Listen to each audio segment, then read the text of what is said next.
You're investigating crimes now that carry a life sentence. Murders are easy compared with this. We live in an age defined by one type of crime.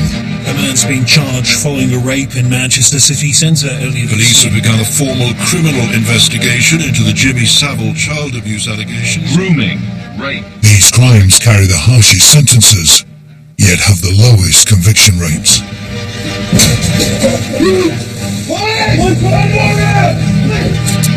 I can't tell you you're going to believe every victim that stood in front of you and believe everything that they say. But the important thing is that victim believes that you believe him. Few detectives want to volunteer for the fight.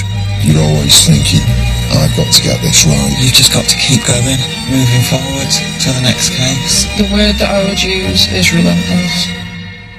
These are the few. You might go into an interview thinking they've done it and then come back out of the interview and you don't know what to think.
I think it's down there.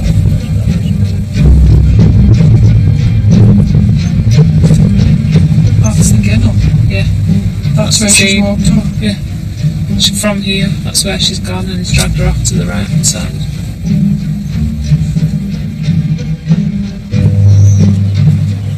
When the phone rings, it's that absolute fear, you know, dread, like head to the table, another job's coming in.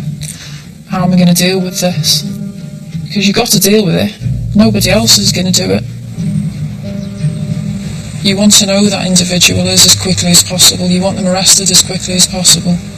And forensically, we're going to have, you know, a short period of time to try and identify that person and to capture that evidence that's on them. That's the scene. Yeah.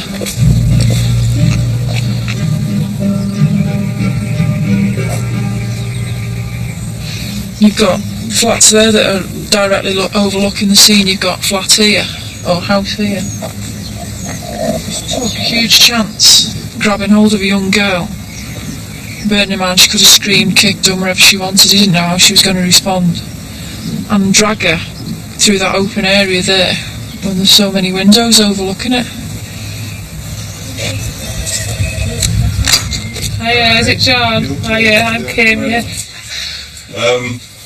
The bit that saw him is the bit behind that 4x4 there, mooching between the bush and that other bush there.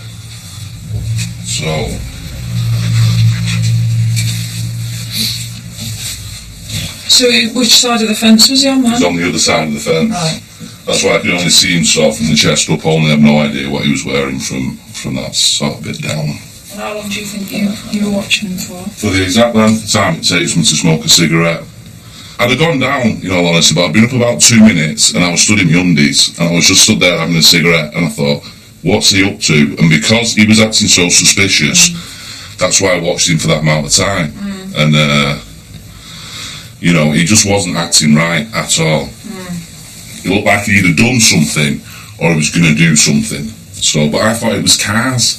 I didn't dream it was anything like that. Otherwise, I mean, I could kick myself because obviously I've got 2 little ones and I didn't go down.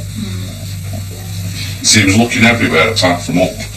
I don't think he realised anyone was sort of looking from up here, but he had his eyes everywhere. Do you think you'd be able to recognise him again? Because you've watched him for quite a few minutes, haven't you? Yeah.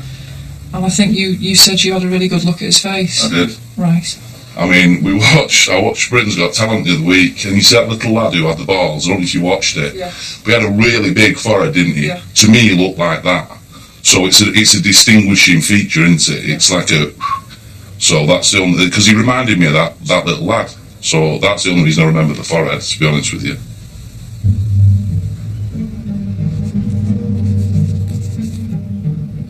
You're just thinking about the job that you've got to do at the time, because there'll be like a senior investigating officer and they'll be directing the team on what we need to do. And so all you're focused on is just getting that task done and moving on to the next one. And it's always on your mind, like, can I be the one that's going to identify this offender? Is this little task that I've got to do going to be the thing that gets us our evidence?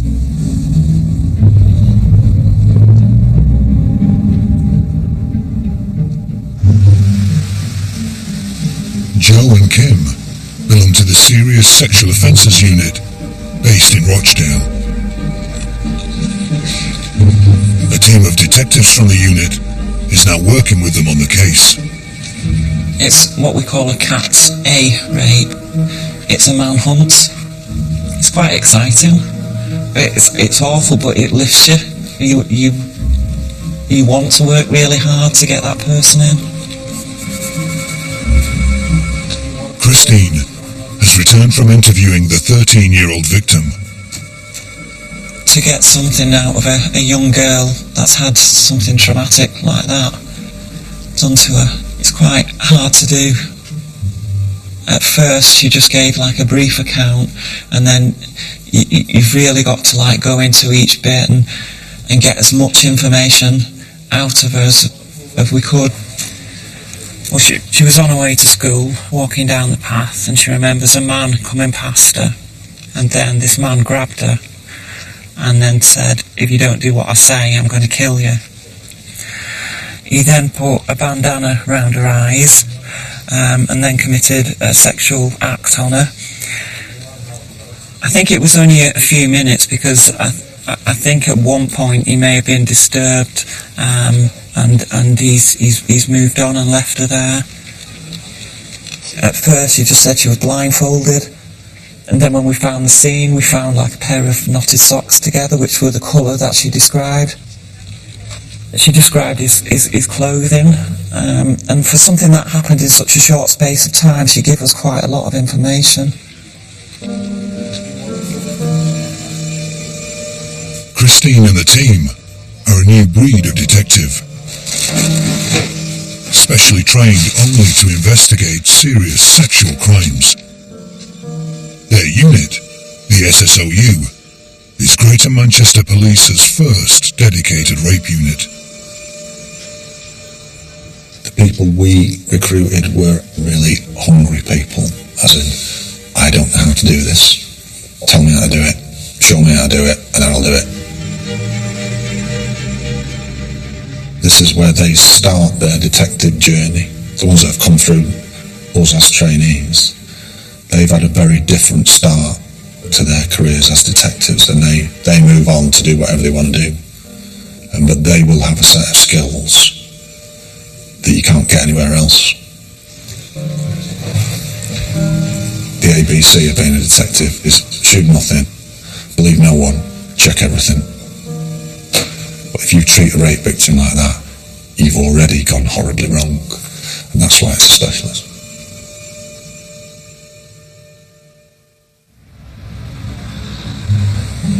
Police are investigating a sex attack on a 13-year-old schoolgirl that happened early this morning.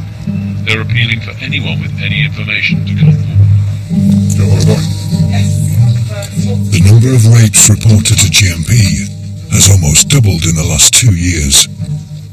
That rise has been matched by an explosion in allegations of historic abuse. What I've done, I've put them down chronologically as the offences have happened.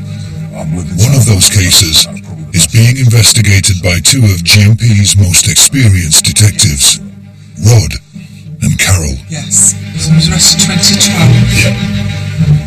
5 victims. Yeah. It involves allegations against a friend of Jimmy Savile, Manchester DJ, Ray Terrett. This investigation first came about because of Operation U-Tree. 2 ladies made contact with that operation to say that they'd been abused by Terrett, but that Savile was involved in some capacity. As a result of what they had said and looking for corroboration, other ladies came to light as well, and it resulted in Ray Terrett being arrested and interviewed.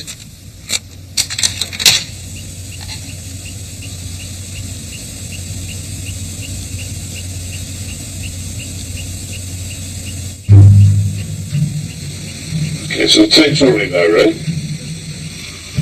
You're under arrest on suspicion of rape. Okay, the allegations are concerning 5 females who've come forward and made complaints to the police over the years 1962 to 1975. Those areas of time, okay? This person who's making this complaint says you had a record shop. It was a disco shop. Disco hire shop. Well, what Kathy says is she did work in your shop as a cleaner, Saturday girl, bits and pieces, when she's 12 or 13. Okay. She probably had sex around that time with you about 10 times. 10 times? Yeah. Excuse me if I have my mouth wide open. No. Nothing ever has happened like that. And she actually introduced another girl to you. You were only about 12 at the time. Absolutely no. Who said that?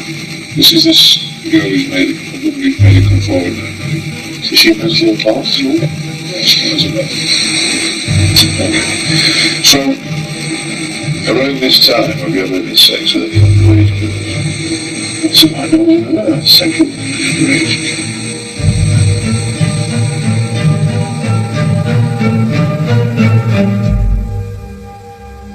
After the interview, Ray Terrett was released on bail.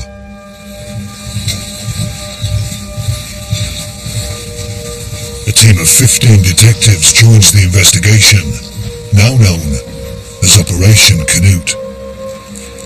If there's something within the investigation that is pertinent on these photographs, then what we need to do is outline it. If it's somewhere you recognise, but it is not pertinent in any way to the investigation, it seems irrelevant.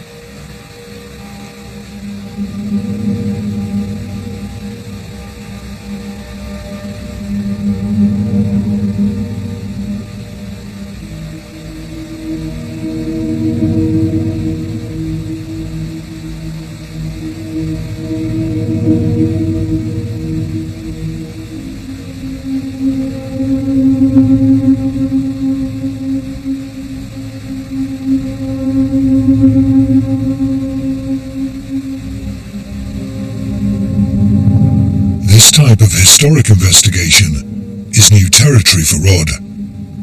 He's spent the last 20 years working in gun crime. It's a matter of trying to corroborate as much as you can what the girls who've come forward are saying. Whatever the crime is, whether it be rape or whether it be murder or a crime of a serious nature, if it's happened now, you do have a crime scene that can harvest a lot of evidence. When you're investigating an offence that occurred 10, 20, 30 years ago, 40 years ago, then all that is gone. I mean, the building might not even be there. It's detective work that you actually have to get out on the ground and do.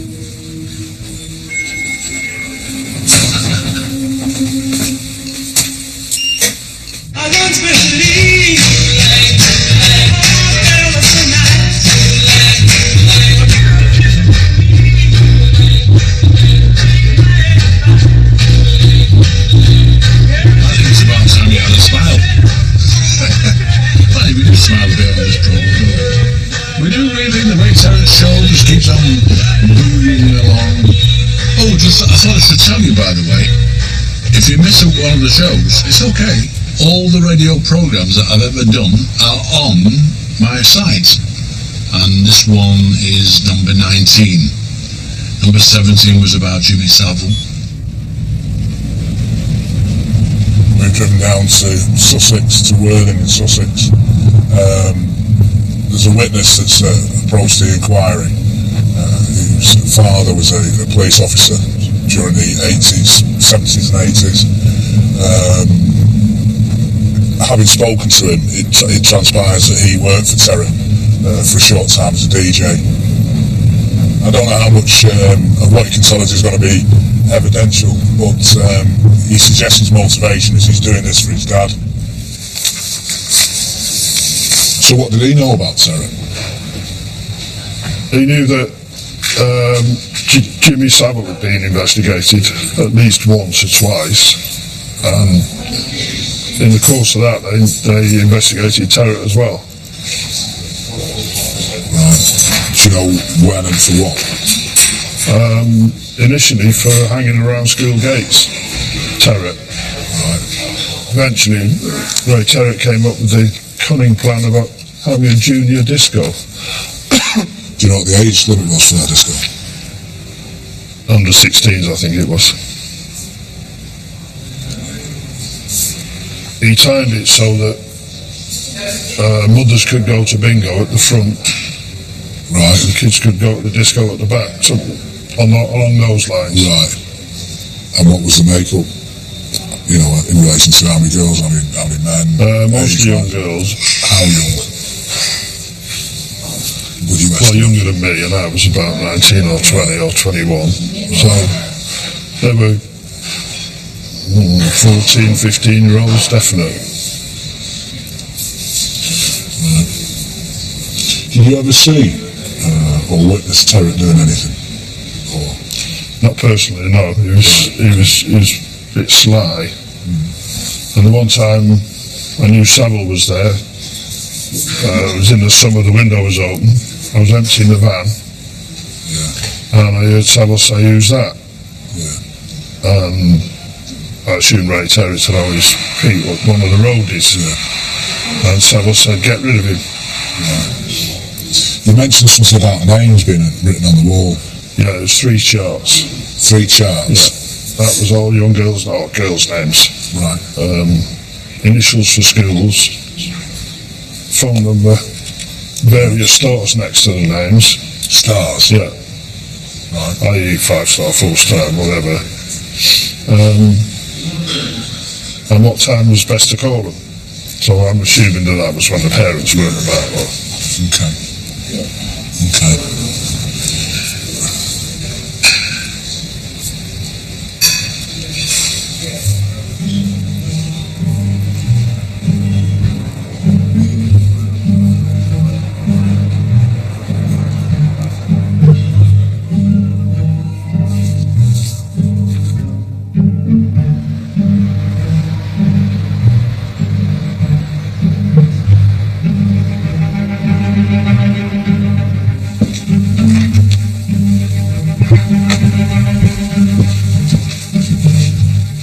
Operation Canute began when a number of women made allegations against Terrett.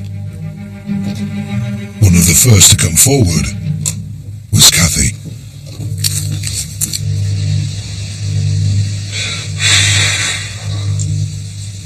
Just try and give me as much detail as you can why you're here today.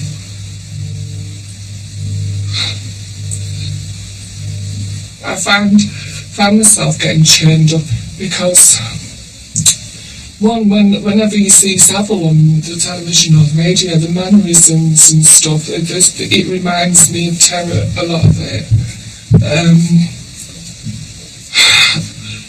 And you know, I went round to Terrett's shop when he got this music shop. It was just round the corner, and I was about 12. And I had a Saturday job there. I thought Terror was my friend.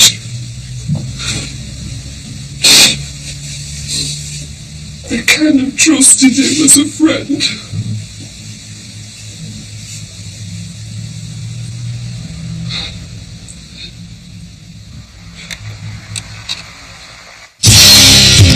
I'm an alligator. I'm a mama, papa coming for you. I'm a space invader. I'll be a rock and rollin' bitch for you. Keep your mouth shut. Just walking like a take my people down.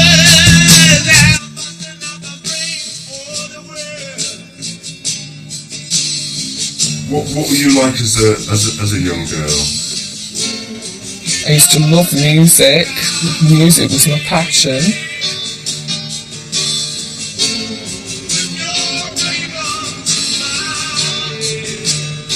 If I was feeling in a certain mood, I would put very rebellious music on, David Bowie or something, and I'd really sing it with a passion.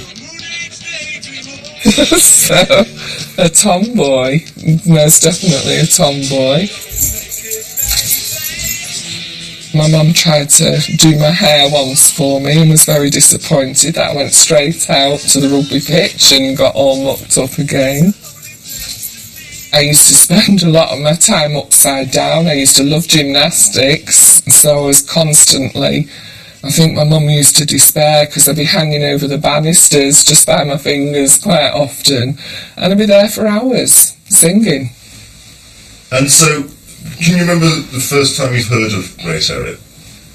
I didn't hear of him. I kind of went into the record shop, this new shop that I'd opened, and went in there, and, that was my introduction to him. He was very welcoming to us. We pulled out all this music we wanted to, then we got turfed out, we were told what to go. And then he said, come on your own next time.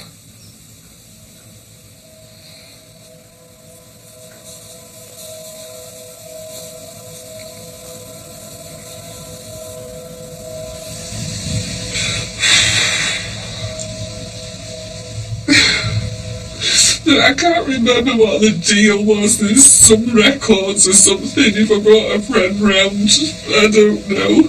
Some demo, bloody cheap, crappy demo records. And I took my friend to see this man. He had me doing sex while she was there. Like, this is what you do.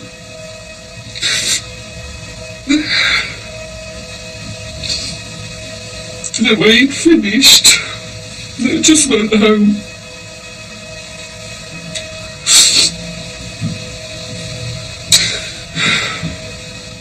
I just felt so embarrassed.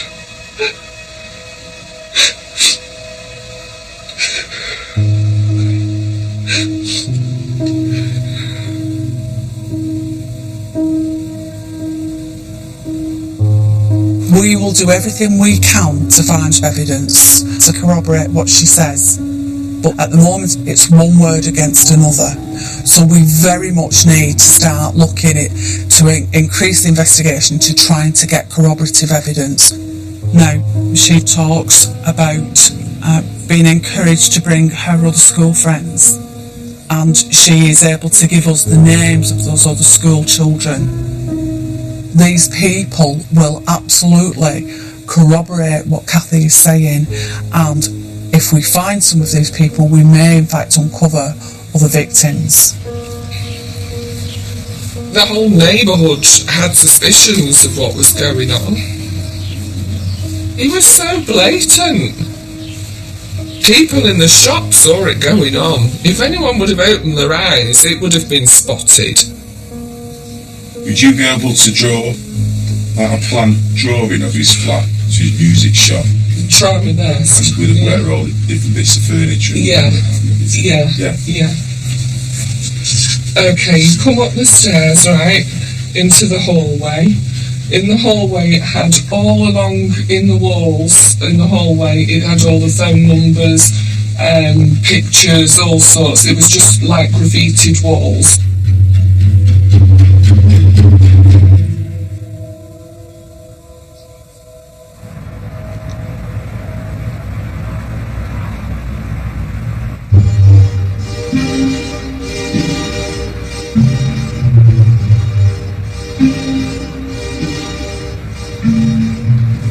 working with sex offenders, it's awkward. It's talking about sex, it's talking about violence, and some police officers aren't comfortable with it. Some are great at dealing with a robbery on a bank or a bookmaker's, and they'll jump at the opportunity to investigate something like that. But for rape, not everybody feels comfortable having to go and deal with someone and ask them intimate details about the incident, and not only that, intimate details about their past as well.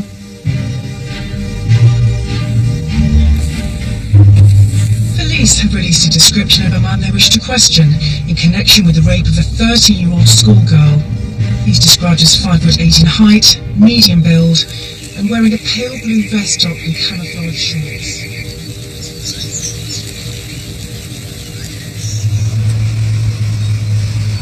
You did see his face, didn't you? Yeah, and you mentioned in your statement that you think you'd remember him if you saw him again. Do you dress the same?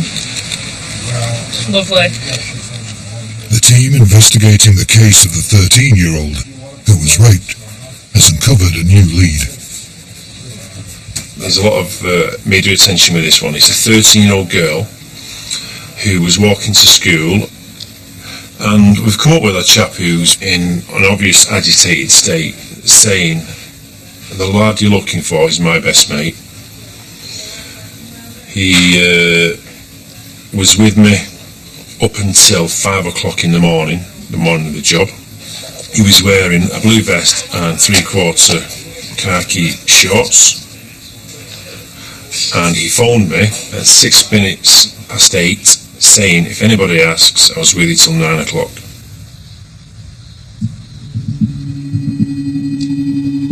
Less than an hour later, a suspect is brought into custody. His name is Paul Fenner.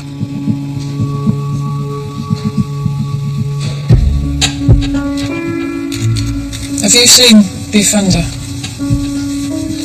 I'll show you a picture of this guy that he's described. He's described our offender as looking like him, with the forehead.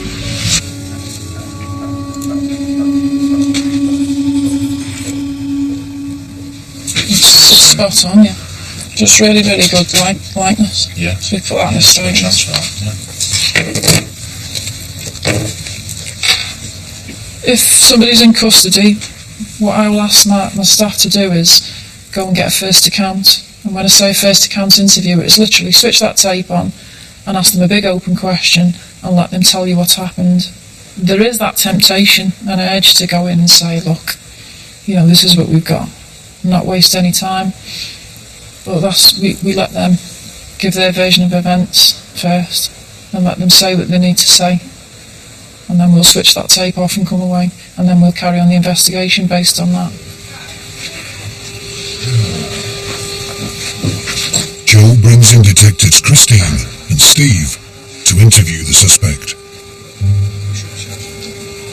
I really do love interviewing. It's the best part of my job.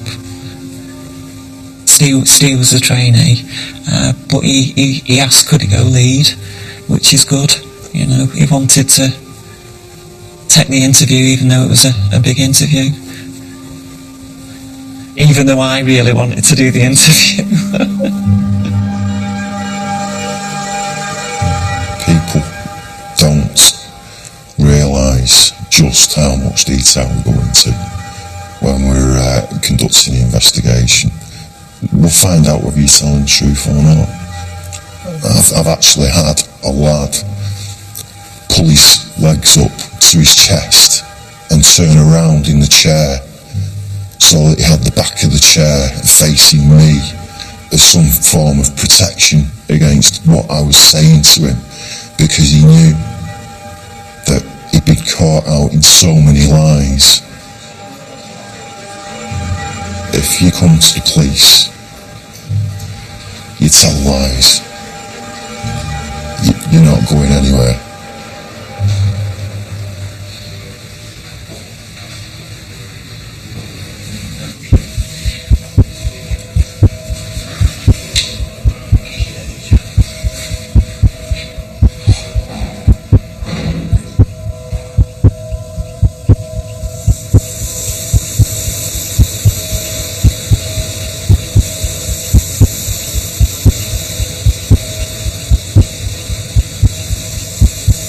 Okay, Paul.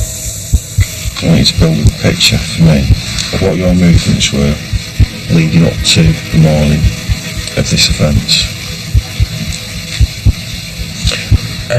Last night, I'd got a text off one of my friends.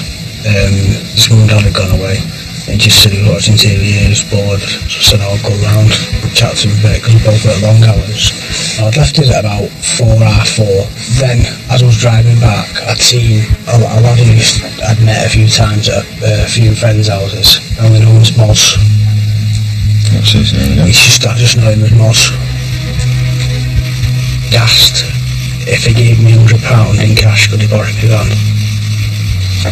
Which at the moment in time the account at the plumbing shop is actually overdue money, and I've had no working this week, so I needed the money. I said yeah, and I didn't get the money until he was leaving the van back. So you've let him have the van? Yeah. He's returned the van at what time, you said? Probably about 8:45, something like that.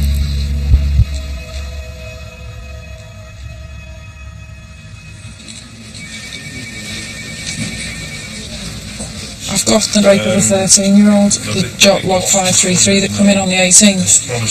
And Anne was one of the 2 CSIs that went to the scene and recovered, it was a blindfold, it was actually a pair of socks tied together, but it was used as a blindfold on the victim. We need a photograph of those socks to put to the suspect in interview this morning. The scene is bushes and waste ground where he's dragged his victim.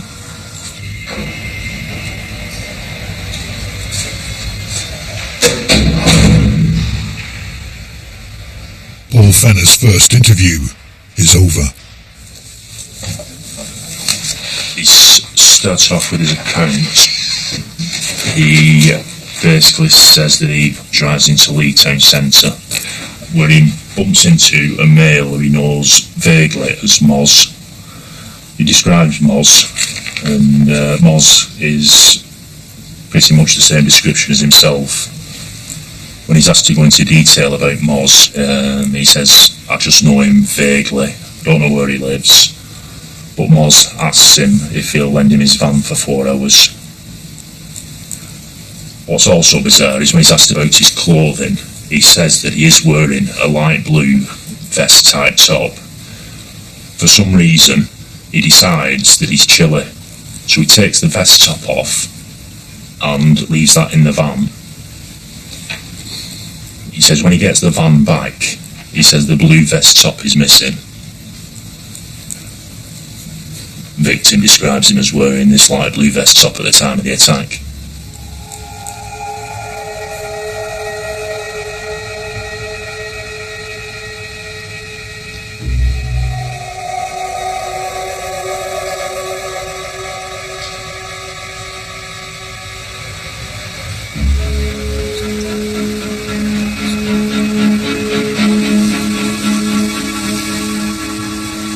I'd like to say I can switch off and you can go on holiday and switch off, but we don't. We don't switch off. It does form part of who you are. You know, cops will tell you they turn it off when they go home. We don't. We don't. So is that when you're thinking nosy, or you just have an awareness? No, I'm nosy. I'm nosy. I might phrase it that I'm more aware, but I'm nosy. I think that's, and that's probably what makes me a good police officer, is that I am nosy. The Operation Canute team is following up leads from Kathy, one of the first women to make abuse allegations against DJ Ray Terrett. They've tracked down one of Kathy's friends from the 70s. Carol is going to interview her with another detective. Part of the training that we do, the trainers will say to you, okay, everybody have a private moment and think about the most embarrassing sexual moment you've ever had. So, they give you a few minutes to think about it, and then they'll say to you, okay, now what I want you to do is to tell the person to your right all the details. Now, in the training environment, of course, everybody starts laughing and thinking, oh, well, I'm not going to do that. But it just gives you that moment, that sharp intake of breath about, but it's one thing saying think about it, it's another thing to say tell the person next to you. But it's just to give you a little bit of a flavour of what we're asking our victims to do. Turn left, then keep right, recalculating. All she has actually told me is that her and Kathy were best friends at school, they were in the same class, and she's confirmed Kathy's address and said that they would go around from Kathy's to a record shop round the corner that belonged to Ray Terrett. Right. Okay. Do you want that filling up? No. The witness doesn't know that Kathy is part of the investigation and hasn't spoken to her for 40 years. Okay. I'd just like for you to confirm you received a letter from the Greater Manchester Police, and within that letter I explained I was part of an inquiry that was investigating a man by the name of Ray Terrett. Receiving that letter, I nearly passed out actually. I couldn't believe it. First of all, how you'd found me and my maiden name and everything, and the first thing I did was phone you. You'll probably be doing most of the talking because I will ask you questions and ask you to explain things for me, but I will be asking you questions to confirm details and to get a little bit more detail about what you're saying. My friend lived round the corner from where his record shop was and his flat above, and that was how I first met him. I didn't know whether I didn't know anything was wrong. I never like told anybody or anything like that. Just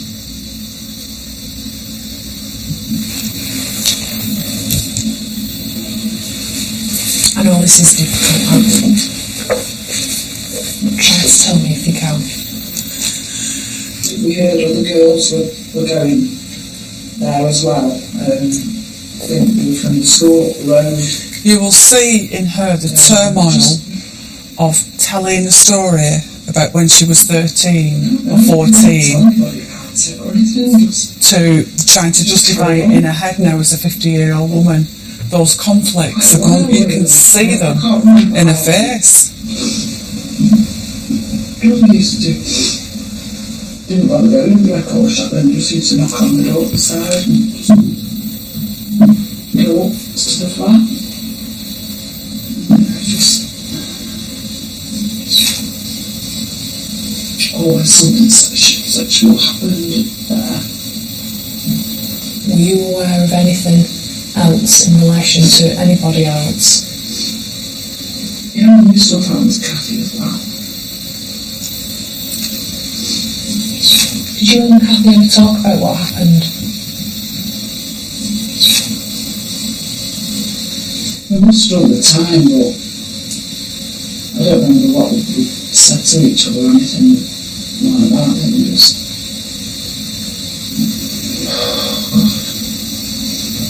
You're doing well. I know it's really difficult. But I try to bury it all, you know. Okay. I remember all I can.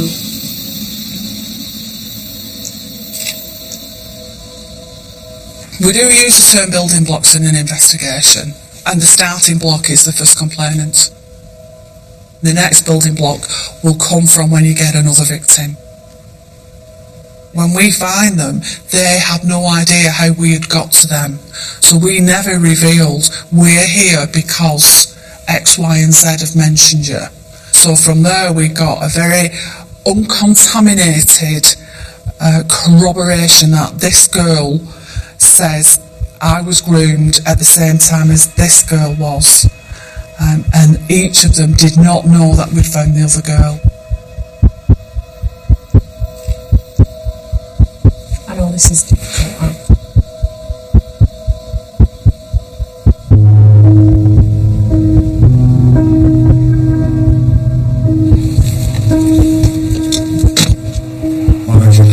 detective from Great Manchester.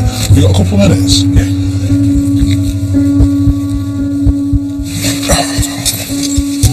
No. That one was a miss.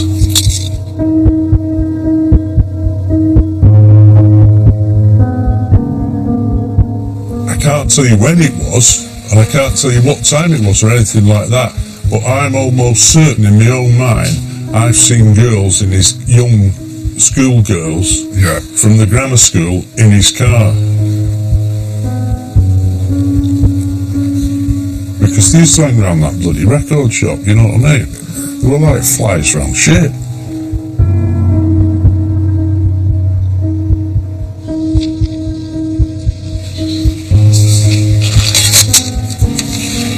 While they're in the record shop, then just used to knock on the door outside and just go up to the flat.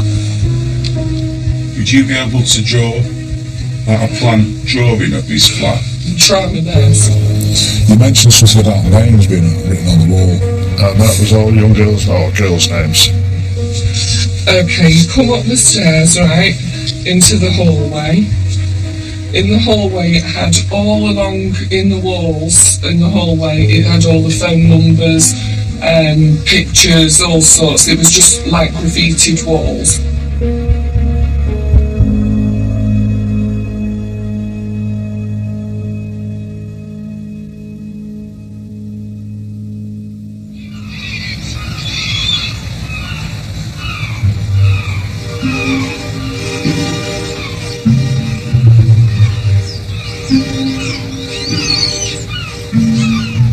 If I said rapist to somebody, they would never think a rapist as being, Mrs. Smith's husband.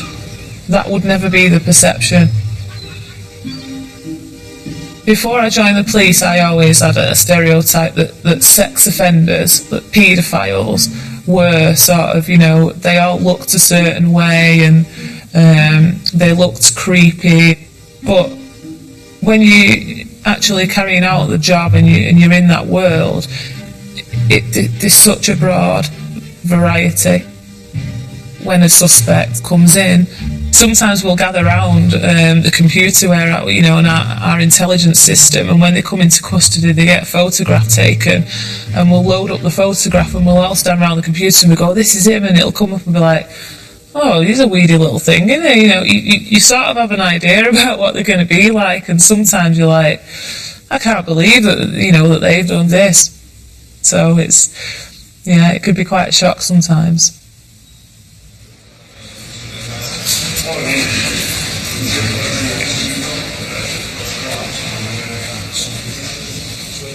Paul Feller, the suspect in the rape of the 13-year-old, has been in custody for 3 days.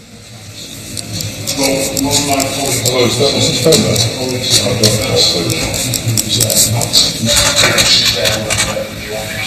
What have he said to you?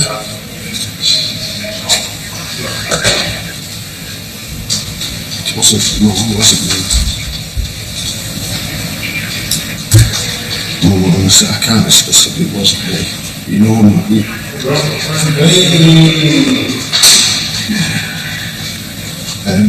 But I just want to wait for me. I don't know to leave.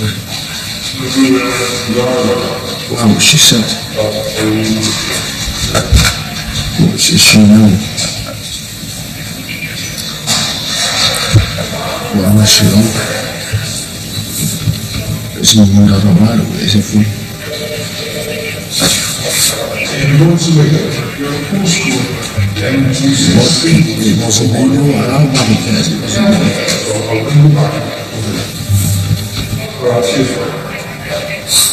Just look after. Alright, see, love you, bye.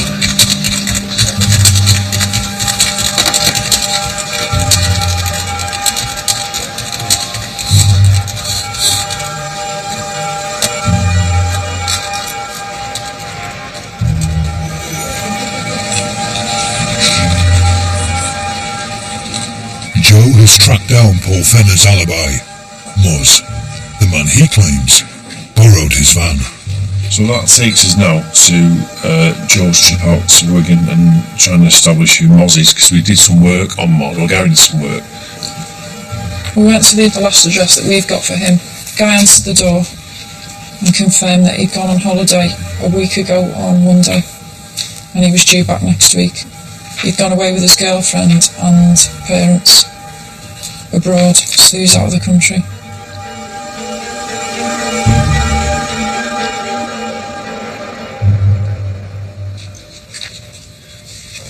If Fenner confirms the man they found is his alibi, the detectives will have proof that he's lying.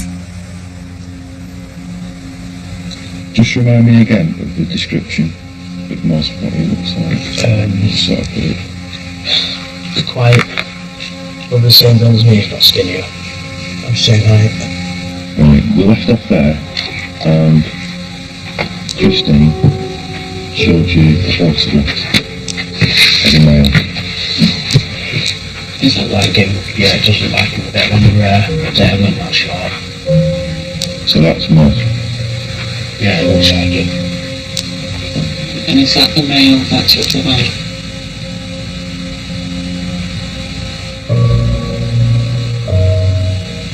Yeah.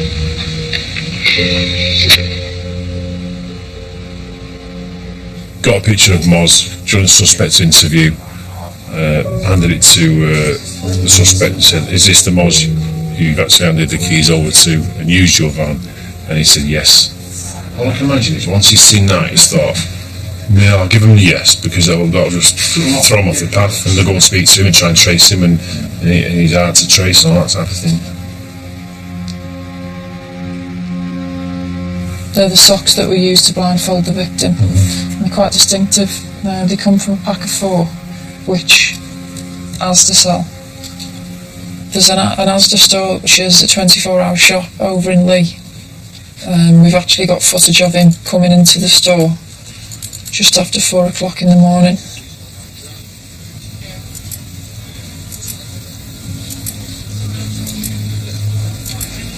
He was questioned about the socks, clearly on interview, and he was very vague about when he purchased them. I think when he was initially asked, he gave some months before, around Christmas time. His story then changed to a lot more recently, up to the weekend before the offence taking place. What he didn't say was that he bought them that morning. So in his hand there he's got a pack of 4 socks. That's at what time? 4:03? 4:03, yeah. What time's the girl attacked? It was between 7:30 and 8 o'clock, wasn't it?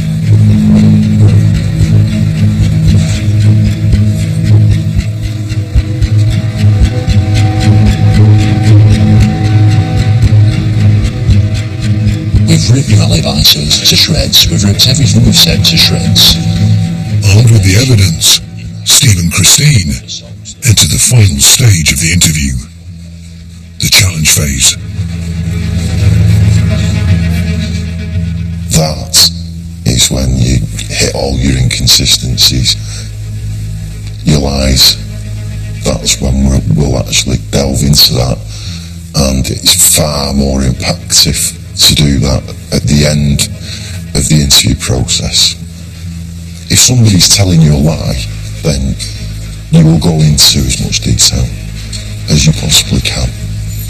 It's like they've just pulled out a shovel and they're digging a bigger hole for themselves, because they're then telling you a lie in huge detail. It's like gold. You keep on telling the lies, keep on telling the lies, and you challenge them.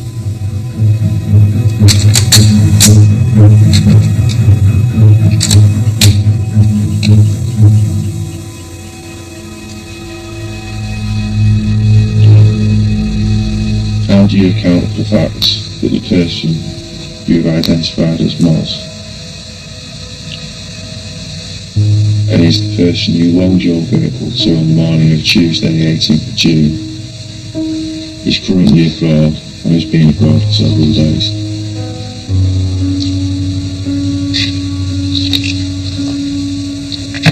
No comment. How do you account for the fact that he was not in this country at the time you were alleged you loaned this vehicle to him?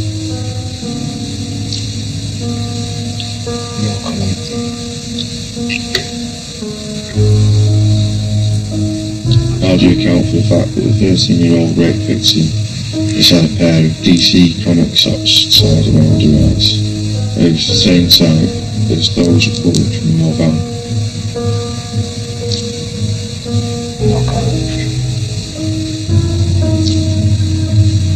What is your involvement in this case?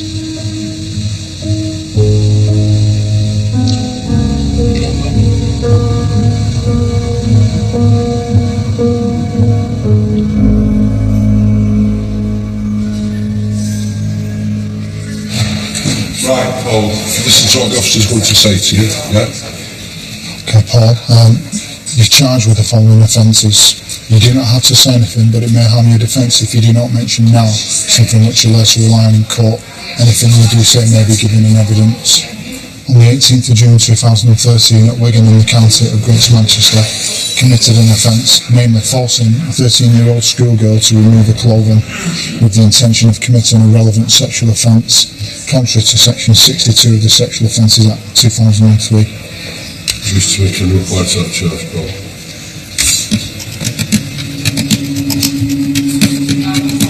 On the 18th of June 2013 at Wigan.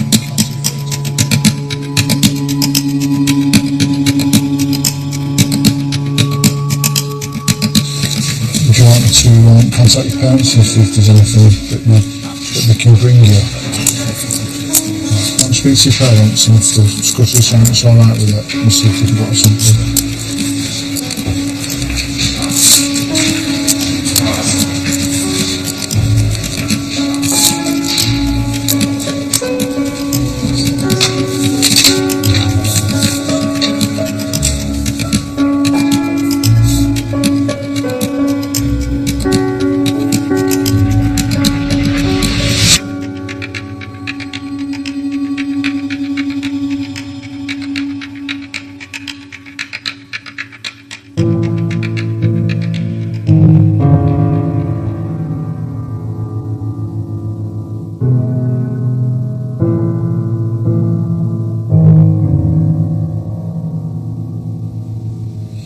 I was in court when the sentence was read out, and his family were there, and his family were really upset.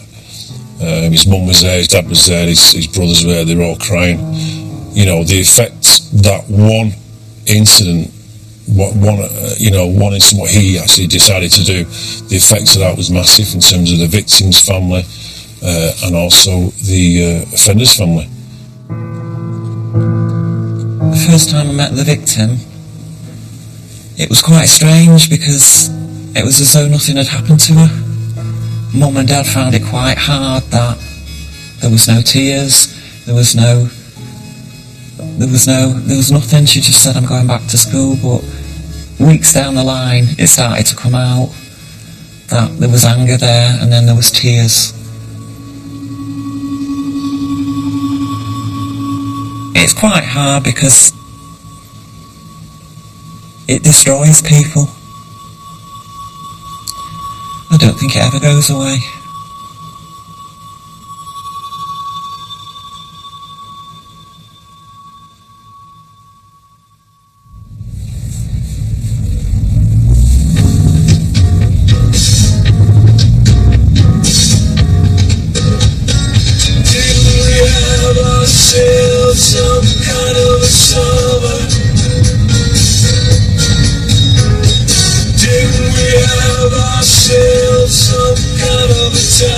We're just having fun on the Ray Terrett Show.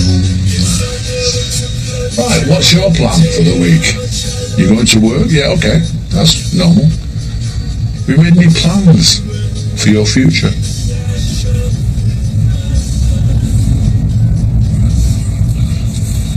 This morning we're travelling to a flat that used to be occupied by Ray Terrett. One of our victims has suggested there may be graffiti on the walls of the property Terry's previously been interviewed before I came onto this inquiry, and his defence at the moment seems to be that he doesn't know any of these girls or any of these victims that have come forward.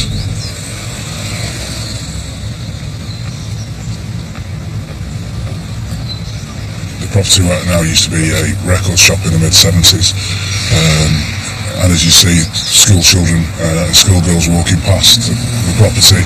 I mean, it's now 8 in the morning, and on their way to school, and there is a girls' school just a few hundred yards up the road. And from what the victims have said, Terry used to encourage the girls to come into his shop. From the door, video, initially just video the flat itself. If you go up, and you just want the layout of the flat, really. Our crime scene photographer is just getting the layout of the flat. Even if there's nothing behind that wallpaper, they've described the flat where the various offences took place. This is on either this side or this side is where we think it's going to be. Obviously there's one sheet of paper there, this one goes to the top there, so it'll just be these two we're taking off.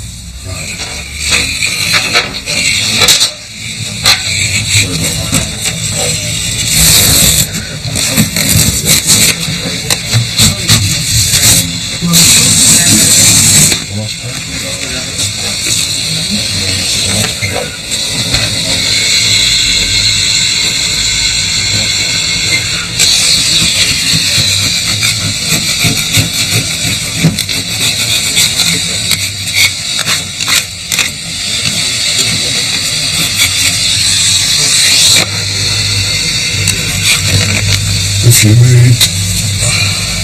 you need me, call me. All my love, Denise.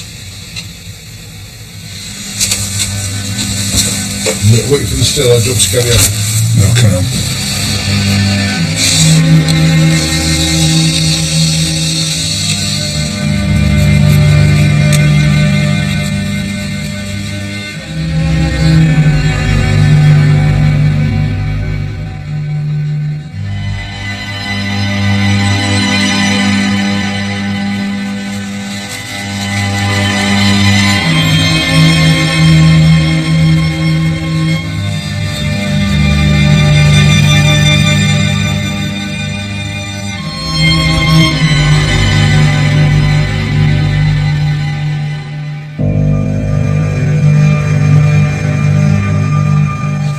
There's a lot of names here, mate, we don't know.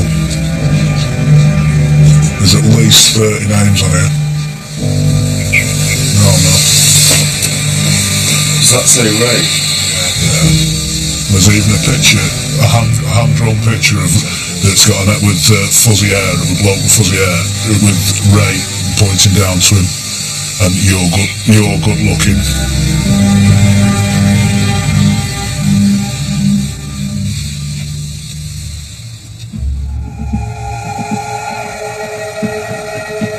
Greater Manchester Police have arrested Jimmy Savile's former flatmate and chauffeur over fresh allegations of historic sex abuse against children. More victims have come forward. I absolutely want, in the challenge phase, pause before, because he's now thinking, what's he going to ask me? Knowing you're building up and building up and building up until we get to these last two where we have got independent evidence that he is having sex with young children.